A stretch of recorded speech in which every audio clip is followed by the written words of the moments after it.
it also says a lot for people that expect us to be where to be a championship program, and that's what we want to be. And let's take you back, right? Where we are right now, this program is in better shape than it was when I got there. In a 4-year period, we won more games than any 4-year period in the last 20 years with Texas A&M. Our APR is the highest it's ever been, and we generate more revenue than we've ever been. So from a number standpoint, our program is a heck of a lot better place than where it was. Does it need to get better? Yes. And we recognize that. I think we made some very, very difficult decisions at the end of last season. Really started December 31st with hiring some new coaches, attracting a veteran quarterback, and I think a lot of that has really those decisions and those changes have contributed to a really drama-free offseason and a team that's very, very quiet right now. As we get closer to the season, I think a lot of people are getting a little different feel for Texas A&M at this point. Front row on the left. Kevin, you brought in Noel and Jim Turner to run when you need to, not just when you want to. With those two new coaching changes on board on the offense, and with Keith being eligible, Travion Williams being there, and James White already there, are you more confident in your ability to run when you need to this year as opposed to last? Yeah, I think so. I think our line's got to come along. We had to do a lot to keep Trey Carson healthy. Like I said, the year, people didn't know we had a broken toe. We had to practice, and then we had to help him during the game. All that being said, how bad our running game was, people forgot he rushed for 1,200 yards. So I guess we got to have a 2,000-yard rusher to be a better running team. So he's a good player, but we've got depth here, and we've lost some linemen, but we've got guys who played in games, and they're talented guys up front. And Jimmy Turner is doing a great job with them. I think it's a combination of philosophy and scheme, and so I don't think it's just one thing. You've got a bigger group of running backs than we've ever had since I've been here. You've got a situation philosophically that's going to be a little bit different, and technique-wise going to be different. So that'll give us a chance to be better. And it goes hand in hand. For us to be better, we got to stop the run too on defense. Because our numbers were not very good last year on defense. And our statistics got better. We were a better defense, a much better defense. But for us to be a better team, we've got to be able to do both better this year. And for me as a head coach, that's pretty easy to practice because it's the same two guys, same two groups running into each other all spring. So, our players didn't have any choice but to get better because we did a lot of it in the spring, and we're going to do a lot of it early. And the key is, staying healthy, doing that, and then being able to transfer that to Saturdays. Right side, third row.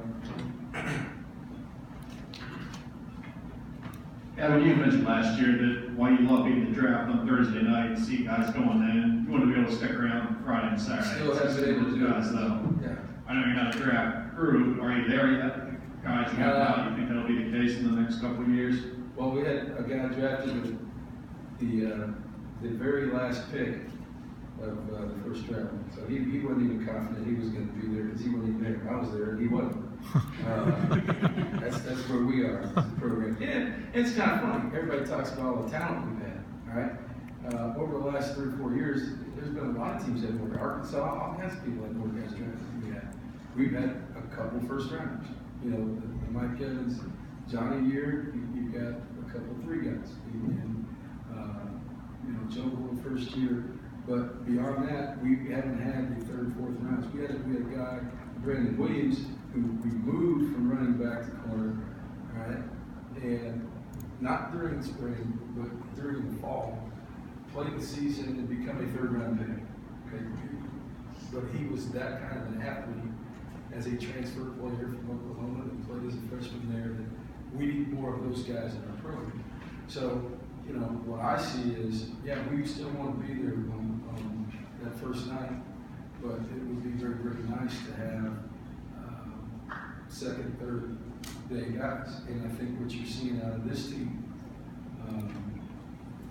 are, you know, the Miles Garrett's, but you're also seeing, you know, our safeties and Justin Evans, Monty Watts, you know, where he is. He's going to have to make some decisions at the end of this year. Deshaun Hall, you know, all the receivers, Reynolds, Ricky Seals-Jones. Now you're going to start to see some guys across the board that look more like this league does with some of the top tier teams instead of just a guy or two here or there. That's really talented. Left side of the net. Coach, right here, Coach. Going back to what you spoke on for a few minutes ago, defense. I have two questions about it. This is my first one. Defense. It seems like your linebackers out of your whole defense are the weakest link to your defense, to being a really pretty good defense this year.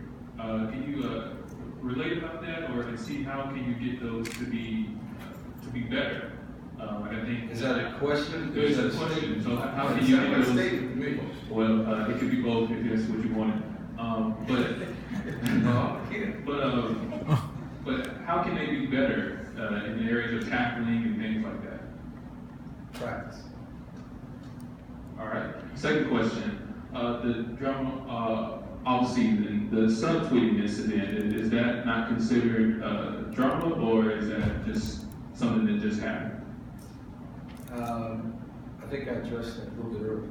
So, you know, and when that happened, I addressed it quickly with the position coach and addressed it nationally. So, you know, that's nothing I'm here to rehash either. And we moved on from that. And I don't know that that's created any more drama for our program than some of the things I've read from other coaches around the country at this point. Left side, third row. Coach, I'm very grateful you let me in this spring and let me tell a story of your dad and the wonderful man that he was and the impact he had on you and so many people. And I know you both, there's talk on a national level about your job and what's going on and expectations and all those things. But you told me that you knew he would inspire you. You knew he would be there, that he was kind of your spy before he passed away at different practices. So I'm curious, and one of the last things you said to me in the interview was, you didn't know right then, because it was soon after your dad passed away, the impact that it would have on you. But it's been a little bit, and I'm curious about his passing and the impact you think that that's had on you and how that's potentially made you a better coach. Well, the first thing that impacts you is that you don't have certain conversations anymore.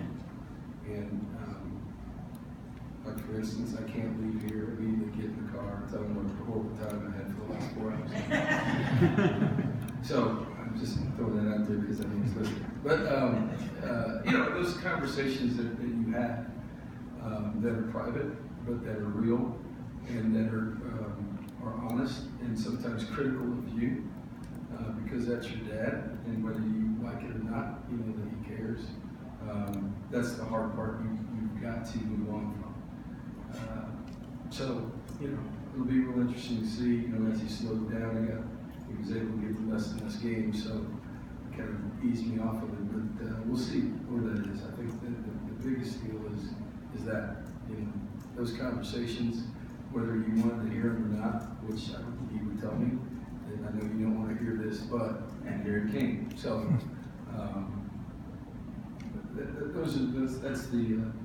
that's the hard part. So this will be the first season, so we'll see how it goes. We'll have time for 2 quick questions. Coach, when it comes to expectations, are you the type, I know you mentioned earlier in the spring about, you know, people don't think y'all are worth a darn, and that's fine. That's right. So are you the type that you like people thinking that, or do you like people thinking this team's really good? Well, in 5 short years, I've come into this room and all these rooms here, and I've been on all sides of it. So it really doesn't matter to me. I mean, that's y'all's job. My job is to coach a football team and get them to play and win as many games as we can. And so, you know, speculation, whether we're picked second, first, or sixth, or seventh, I've said it before, it really doesn't matter. You know, that's why we play the game.